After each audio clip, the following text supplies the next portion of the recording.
The idea that patterns and symmetry lie at the heart of the structure of matter dates all the way back to classical Greece.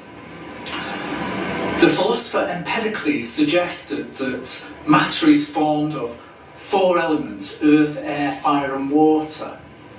And in the 4th century BC, the philosopher Plato took this proposal and produced a possible geometrical theory of matter based around it.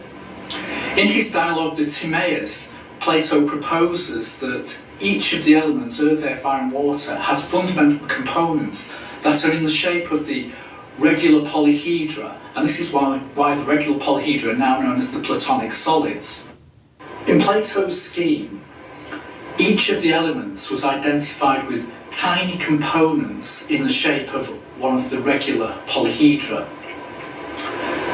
So fire was composed of tiny tetrahedra, air was composed of tiny octahedra, water was composed of tiny icosahedra, and earth was composed of tiny cubes.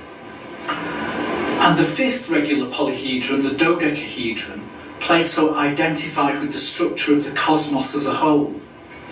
And the idea seems to have been that the heavens were formed of a 5th ethereal element, unlike the 4 terrestrial elements. And this idea was later taken on by Aristotle, and the 5th element became known as the quintessence. So it had a sort of spiritual dimension to it.